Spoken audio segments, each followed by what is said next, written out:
Movie start होती है और मूवी के दो कैरेक्टर में दिखते हैं। इसमें एक बड़ा आदमी और एक छोटा लड़का होता है।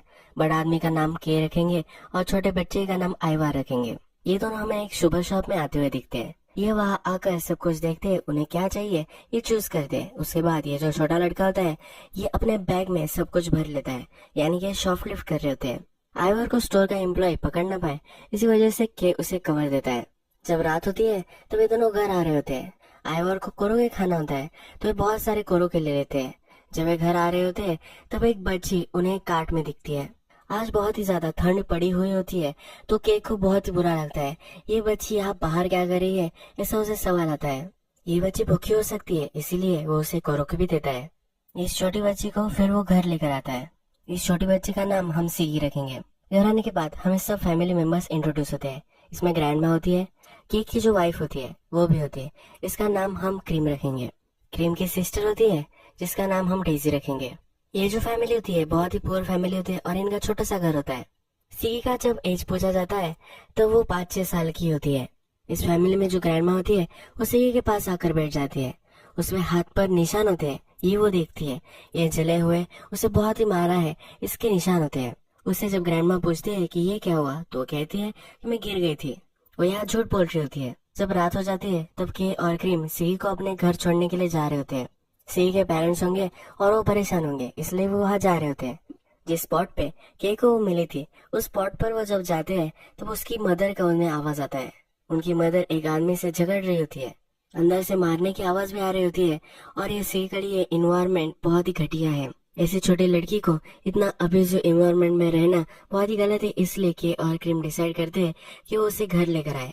क्रीम इसके खिलाफ होती है पर के का हार्ट बहुत ही सॉफ्ट होता है। के क्रीम को बोलता है कि प्लीज इसे सिर्फ एक रात के लिए घर पर रहने दो। जब सुबह होती है तो सीगी ने अपना बेड गीला कर दिया होता है। ग्रैंड माँ इस सब का ख्याल रख लेती है। सुबह होने के बाद हमें के और क्रीम अपने सेपरेट जॉब्स में जाते हुए दिखते हैं। क्रीम एक लॉन्ड्री में काम करती है, कि कंस्ट्रक्शन वर्कर होता है। ग्रैंड माँ, आइवर और सीगी सब घर पर ही रहते हैं। इस फैमिली में आइवर स्कूल में नहीं जाता। थोड़ी देर बाद ग्रैंड माँ से मिलने उसके घर एक आदमी आता है। इस आदमी को देखकर वो सब लोगों को छिपा देती है। ग्रैंड माँ का जो घर होता है ये बहुत ही इंपॉर्टेंट प्रॉपर्टी होती है। इसमें बिल्डिंग भी बन सकती है, इसलिए उसे कन्विंस करने के लिए आदमी आया हुआ होता है। बिल्डर ने इसे भेजा हुआ होता है और ग्रैंड माँ को वो अपार्टमेंट में शिफ्ट हो जाए इसी वो उसे सलाह दे रहा होता है। ग्रैंड माँ का जो बेटा होता है वो किसी अलग जगह पर रहता है। उसे कहता है कि तुम वहां जाकर रह सकते हो। ग्रैंड माँ को कहीं भी मूव नहीं होना होता। यहाँ भी पता चलता है कि ग्रैंड माँ के साथ जो भी सब कुछ ये रह रहे हैं ये लीगली नहीं रह रहे, किसी को भी इनके बारे में पता नहीं है। थोड़ी देर बाद आइवर और सीगी दोनों बाहर निकलते हैं। आइवर उसे एक शॉप में लेकर आता है। वो कल सुपरमार्केट से शैम्पू लाना भूल गया था तो इसलिए आज वो यहाँ शैम्पू लेने के लिए आया है। यहाँ से वो शॉप लिफ्ट कर कर वहाँ से चले जाते हैं। आइवर और सीगी एक वैन में आते हैं और वो अकेले लग जाते हैं। आइवर उससे पूछता है कि तुम्हारे बॉडी पर जो मार्क्स है, मारने के मार्क्स है, ये तुम्हारी मदर ने तुम्हें किया है? वो कहती कि नहीं, मेरी मदर बहुत ही अच्छी है, वो मेरे क्लोथ्स वगैरह बाय करती है। घर जाते जाते आइवर सीगी से फिर से पूछता है कि क्या तुम अब घर जाने वाले हो, पर वो घर नहीं जाती। वो फिर से आइवर के साथ उसके घर आ जाती है। घर आने के बाद सब फैमिली डिनर कर रही होती है तो वो फिर से क्वेश्चन आता है कि क्या अब वो सीगी को घर वापस लेकर जाए। वो डिस्कस करते हैं कि इसे किडनैप किया है ऐसा लग रहा है। इस पर फिर क्रीम कहती है कि हमने कुछ रैंसम वगैरह नहीं मांगा, हमने इसे किडनैप नहीं किया है और वो घर जा सकती है। जब उसे लगता है कि वो उसे घर जाना चाहिए वो चली जाएगी। ये केक खा रहे होते हैं, एक स्पेशल केक होता है तो सीगी को भी ये खाना होता है तो ग्रैंड माँ उसे स्पेशली खिलाती है। ग्रैंड माँ सीगी की रिस्पॉन्सिबिलिटी लेने के लिए तैयार होती है। सीगी बेड वेट करती है तो इसका भी उसके पास सोल्यूशन होता है। ग्रैंड माँ कहती है कि तुम मेरे बेड पर सो। ग्रैंड माँ फिर उसे एक सॉल्टी चीज खिलाती है जिससे वो बेड वेट नहीं करेगी। आज जबकि कंस्ट्रक्शन पर काम कर रहा था तो उसके पैर पर बड़ी चोट लग गई। उसका एक कोवर्कर उसे घर लेकर आता है। सब उसके लिए परेशान हो जाते हैं। ग्रैंड माँ उससे पूछती है कि अब तुम काम नहीं कर पाओगे तो पैसे कैसे आएंगे? वो कहता है कि कंस्ट्रक्शन पे मुझे हर्ट हुआ है तो इससे मुझे बहुत सारे सेवरेंस पे मिलेगा। अब वो चैन की सांस लेते हैं। ये जो फैमिली होती है इस फैमिली के लिए सर्वाइवल ही इम्पोर्टेंट होता है। नेक्स्ट दिन सीगी और आइवर फिर से शॉपलिफ्ट करते हैं और कैंडी खा रहे होते हैं। आइवर फिर उससे कहता है कि तुम्हें एक केक कौन खिलाता था? वो कहती है कि मेरी ग्रैंड माँ खिलाती थी। वो उससे ग्रैंड माँ के बारे में पूछता है। सीगी कहती है कि वो हेवन में है। आइवर कहता है कि उसे भूल जाना ही फिर अच्छा होगा, उसे वो एक दिन शॉपलिफ्ट करना भी सिखाएगा, ये उसे कहता है। आज ग्रैंड माँ डेजी के साथ सिटी में आती है। उसे अपने पेंशन निकालनी होती है। पेंशन निकालने के बाद वो एक होटल में आते हैं। डेजी भी एक जॉब करती है, तो ग्रैंड माँ इसके बारे में पूछ रही होती है। तो डेजी उसे बताती है कि एक स्ट्रिपिंग का जॉब होता है। डेजी एक प्राइवेट जगह स्ट्रिपिंग का काम करती है। डेजी जो काम करती है, इसे ग्रैंड माँ को कुछ ज्यादा फर्क नहीं पड़ता कि अब घर पर ही होता है और क्रीम ये दोनों बात कर रहे होते हैं। क्रीम जहाँ काम करती है वहाँ उसके आवाज कम कर दिए जाते हैं। उसका बॉस इतना ज्यादा अफोर्ड नहीं कर पाता, तो इसलिए अब वो जरा कट कर रहा होता है। क्या कहता है कि ग्रैंड माँ की पेंशन है, हमें ज्यादा कुछ वरी करने की जरूरत नहीं है। ग्रैंड माँ की 60,000 येन की एक पेंशन होती है। नेक्स्ट सीन में हमें डेजी जहाँ काम करती है वो दिखाया गया है। एक शीशा होता है जिसके दूसरे साइड में आदमी बैठता है और एक साइड पे डेजी होती है। डेजी इन आदमियों के लिए स्ट्रिप करती है। यहाँ इनके पास एक प्राइवेट रूम में होता है जहाँ वह एक दूसरे से बात कर सकते हैं। इस प्राइवेट रूम में बहुत सारे पैसे मिलते हैं, तो इससे हर कस्टमर को ये सजेस्ट करती है। अब नेक्स्ट सीन में हम देखते हैं कि के आयवर और सिकी ये सब एक शॉप में आए हैं। फिशिंग की जो सप्लाईज होती है इस शॉप में भेजे जाते हैं। ये चीजें बहुत ही एक्सपेंसिव होती है और उनका जो एग्जिट डोर होता है उस पर भी सेंसर लगे होते हैं कि फिर वहाँ जो आदमी काम करता है उसको डिस्ट्रैक्ट करता है। आयवर सप्लाईज उठाता है और बाहर निकलने के लिए निकलता है। सिगी जो सेंसर्स का इलेक्ट्रिसिटी होती है वो बंद कर देती है, जिससे आयवर पकड़ा ना जाए। ये वो सक्सेसफुली चोरी कर लेते हैं और इसके बाद आयवर और के हमें डिस्कस करते दिखते हैं। आयवर उसे बोल रहा होता है कि हमें सिगी की कोई भी जरूरत नहीं है। सिगी इस फैमिली में न्यू मेंबर है, ये उसे अब अच्छा नहीं लग रहा। आयवर को एक अच्छा सा खिलौना भी के ने दिया था, पर वो सिगी के साथ शेयर नहीं कर रहा। क्या उसे कहता है कि अब तुम इसे अपनी सिस्टर बुला सकते हो। आयवर कहता है कि मेरी सिस्टर नहीं है। वो चिढ़ कर वहां से चला जाता है। सिगी ये सुनकर रोने लग जाती है। कि उसे समझाता है कि ये जो बोल रहा था ये मीन नहीं करता, तुम ज्यादा वरी मत करो। फिर से हमें रात में सारी फैमिली इकट्ठा दिखाई गई है। यहाँ डेजी ग्रैंड माँ के लैब में सोई हुई होती है। डेजी का दिन उतना अच्छा नहीं गया होता और ये ग्रैंड माँ को समझ में आ जाता है। डेजी को देखकर भी समझ जाती है कि डेजी का डे अच्छा था या बुरा था। सिगी बहुत ही दुखी होती है क्योंकि आयवर उससे खेल नहीं रहा। क्रीम फिर उसे समझाती है कि इसमें तुम्हारी कोई भी गलती नहीं है। के और क्रीम हमें डिस्कस करते हुए दिखते हैं। क्रीम उसे कहती है कि इसका बचपन इतना खराब है, उसकी मदर इतनी अब्यूसिव है, फिर भी लोगों का ख्याल करती है। सिगी बहुत एक्स्ट्राऑर्डिनरी होने लगती है। आयवर एक बंद पड़े हुए वैन में खेल रहा होता है। फिर के उसके पास आता है। वो उससे पूछता है कि क्या प्रॉब्लम है। आयवर कहता है कि हम सब लोग थे तभी मुझे सब परफेक्ट लग रहा था, उसे नई फैमिली मेंबर अच्छी नहीं लग रही, ऐसा वो उसे बताता है। के फिर उसे समझाता है कि हमारे लिए तो ये सही था, पर सिगी के लिए अच्छा नहीं है। सिगी अगर फिर से उस घर में चली जाएगी तो उसके लिए ट्रबल हो सकता है। आयवर भी इस बात को समझ जाता है। कि उसे कहता है कि तुम उसे आप सिस्टर बुलाओ, और वो अपने आप को आयवर को फादर बुलाने के लिए कहता है। आयवर हेसिटेट करता है। वो कहता है कि किसी और दिन में तुम्हें फादर बुलाऊंगा। आयवर और के बात करने लग जाते हैं। आयवर के पास एक बुक होती है, उसकी स्टोरी वो उसे कह रहा होता है कि इस बुक में लिखा था कि छोटी छोटी मछलियाँ एक बड़े से फिश का सामना करती है। ये कहता है कि वो बहुत ही भूखी होंगी। यहाँ में पता चलता है कि सर्वाइवल के आगे वो कुछ सोच ही नहीं पाते, क्या सही क्या गलत इस बारे में वो कभी भी नहीं सोचते, इसलिए वो सब शॉर्टलिस्ट वगैरह करते हैं। आयवर का कैरेक्टर हमेशा सोचता हुआ हमें दिखता है। अब 2 महीने बीत चुके होते हैं, फिर भी सिगी इनके पास ही होती है और ये अब टीवी पर आ चुका है। इससे अब ये प्रॉब्लम है, टीवी पर आने के बाद न्यूज पे लोग सबको पता है तो सिगी को पहचान सकते हैं, इसीलिए वो सिगी के हेयर्स काट देते हैं। नेक्स्ट दिन सिगी और आयवर आगे जा रहे होते हैं और ग्रैंडमा और क्रीम दोनों बात करते हैं। क्रीम कहती है कि मुझे लगा था कि फिर से क्या चली जाएगी, पर इसने हमें चूज किया है। क्रीम भी कहती है कि मैंने भी तुम्हें चूज किया था। अगर हम हमारी फैमिली को चूज करते हैं तो बॉन्डिंग बहुत ही ज्यादा स्ट्रांग होती है। इसका मतलब है क्रीम और ग्रैंडमा में कोई भी रिलेशनशिप नहीं है, फिर वो एक साथ रह रहे हैं। के और डेजी दोनों घर पर होते हैं तो डेजी उससे पूछती है कि तुम और क्रीम कभी इंटीमेट नहीं होते, तुम्हें कब वक्त मिलता है। ये कहता है कि हम दोनों की सोल जुड़ चुके हैं, अब हमें फिजिकल रिलेशनशिप की जरूरत नहीं है। डेजी जो होती है हमेशा उसे इंटीमेसी की जरूरत होती है, वो लोगों से एक कनेक्शन बनाना चाहती है।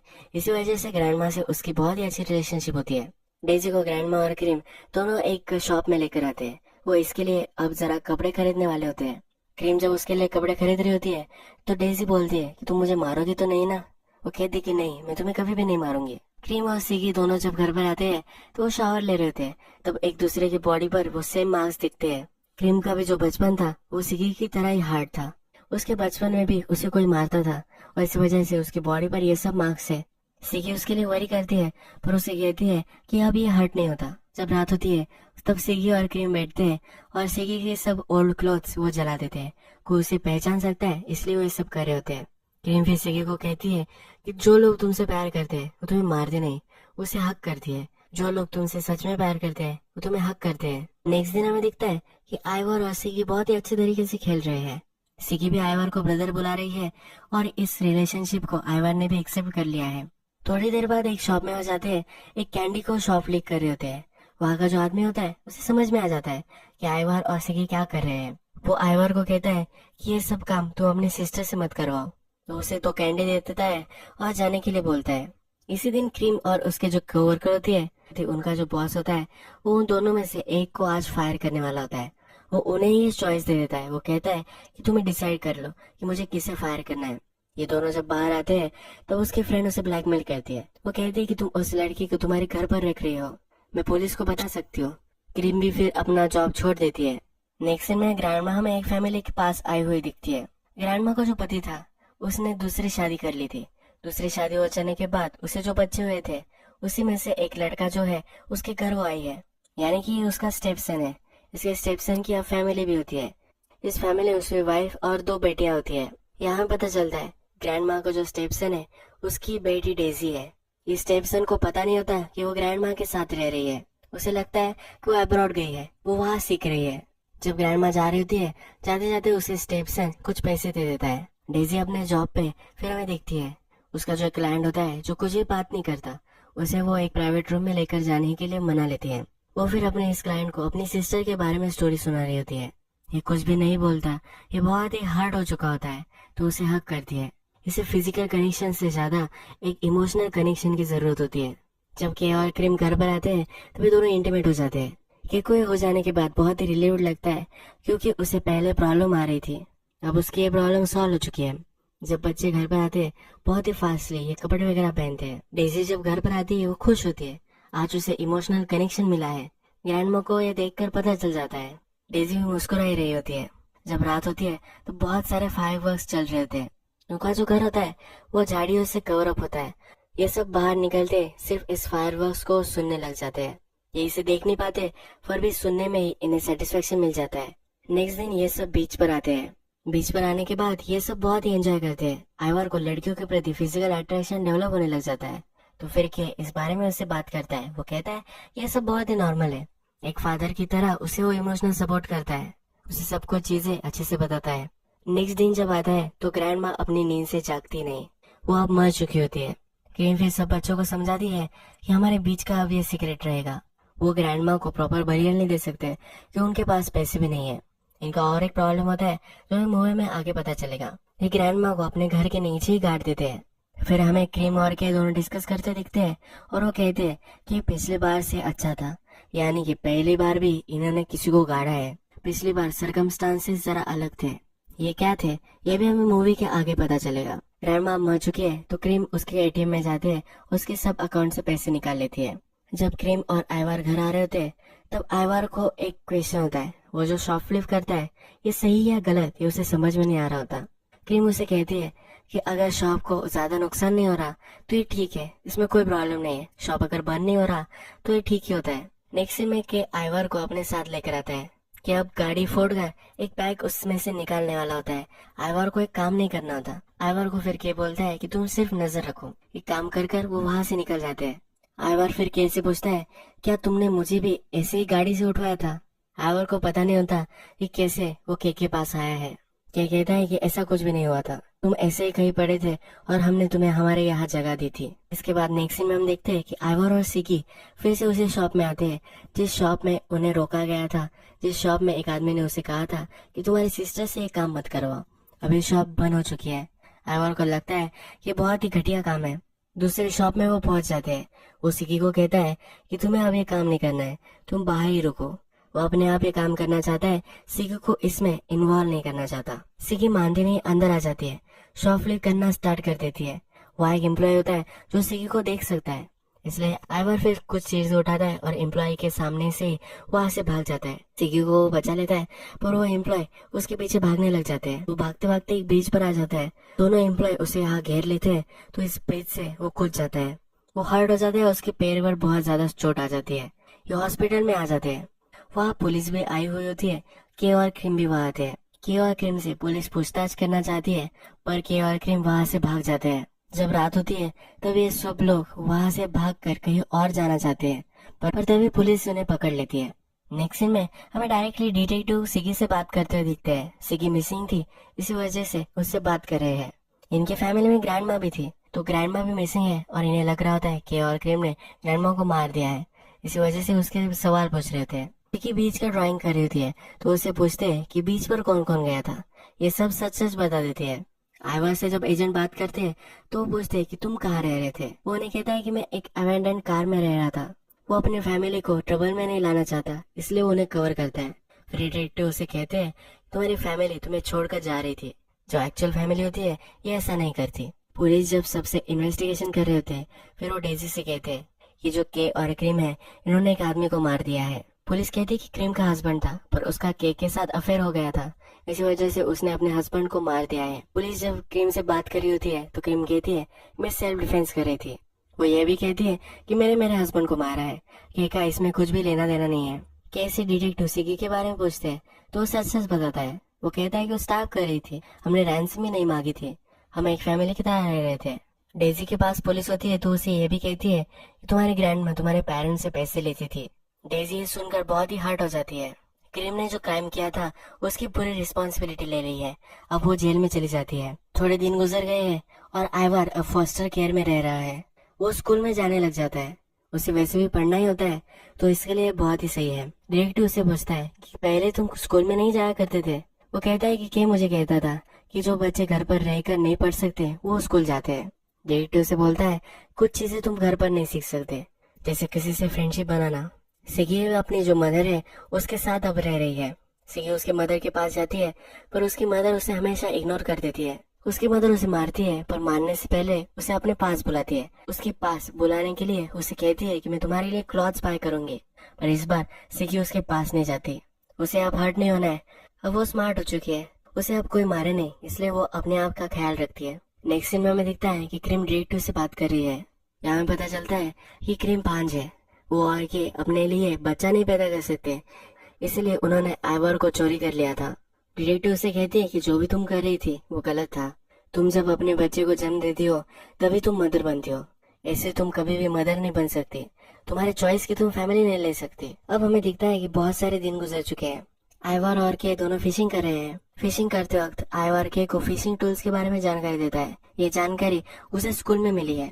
ये भी उसके लिए प्राउड महसूस करता है। फिर ये दोनों क्रीम से जेल में मिलने के लिए आती है।